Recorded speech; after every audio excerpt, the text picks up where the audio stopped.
有个小伙伴和我说，他经常一天什么也没干，却觉得特别心累，不知道什么原因。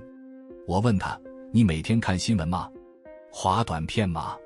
手机是不是老有各种消息提醒？他说是。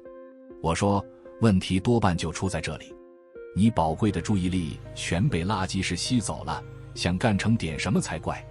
我总结了一下，能吸走我们注意力的毒瘤主要有这么几类：各种新闻、垃圾通知、不敢断舍离、不会复盘。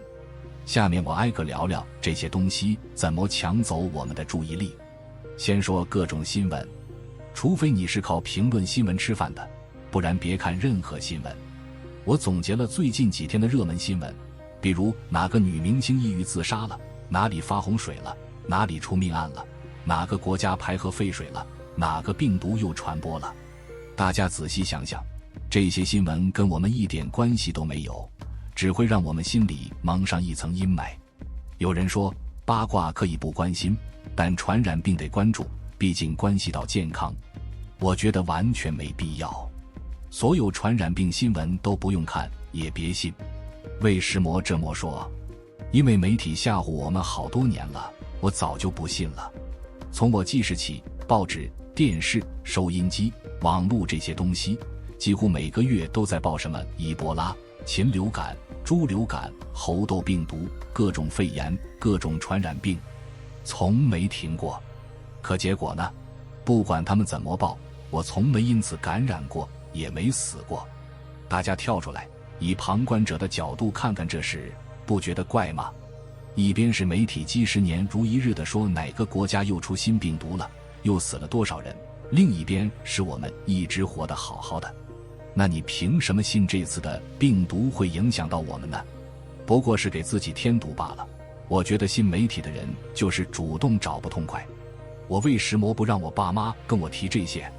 因为他们就是那种什么都信的人，新闻说什么他们就信什么，还要顺便把焦虑塞给我，我凭什么接这事？所以他们一提新闻里的一个字，我就翻脸。现在他们学聪明了，我去哪里他们都不吭声，哪怕那里有战乱、地震、瘟疫。我这么做也是没办法，他们已经被媒体喂成垃圾桶了，我可不能被传染。5年前我都不信那个病毒能把我怎么样，所以疫苗我也没打，新闻里说的我都当谎话。我这么想不是搞阴谋论，而是这些家伙这么多年没说过一句真话。所有媒体机构都是为了赚钱，别把他们想得太高尚。所以你的注意力要是被假新闻吸走，被坏事影响心情，不觉得亏吗？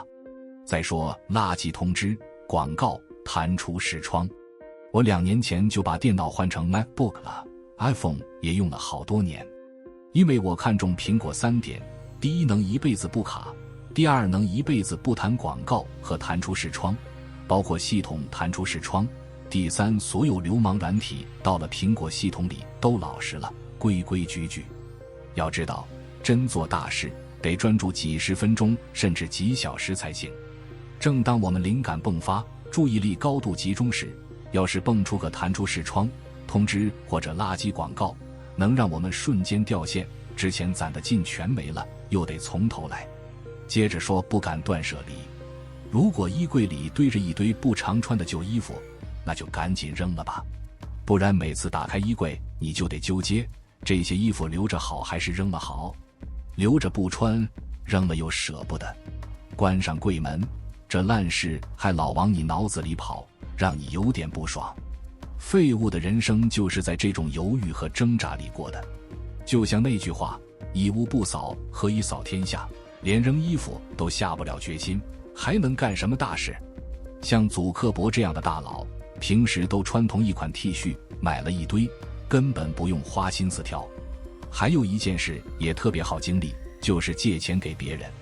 不管借给谁，钱出去后对方多半不还，或者肯定不按时还。光丢钱还是小事，最烦的是每次想到这事，就像吃了苍蝇一样恶心。你想想，人生要是满脑子这种恶心回忆，还能好吗？所以听我的，别借钱给别人，有害无益。堕落的人就让他堕落，你不是救世主，救不了谁，连自己都救不了。最后说不会复盘。什么叫复盘？很简单，每天晚上想想今天干成了什么，赚了多少钱。别骗自己，要实打实回忆。就算今天什么也没干，1分钱没赚也没什么，关键得有这个动作，不然明天还是老样子。只要养成这习惯，白天做事效率和创造力自然就上来了，因为你也不想晚上没东西交代给自己。要是能老实做日复盘，还可以加周复盘、月复盘、年复盘、3年复盘、5年复盘。总之，长期进步特别考验心力，如果资源不多，心无旁骛，专注做一件事就是你唯一的路。今天先分享到这里，如果对你有帮助，欢迎按赞订阅智慧补丁，超越自我，完善人生。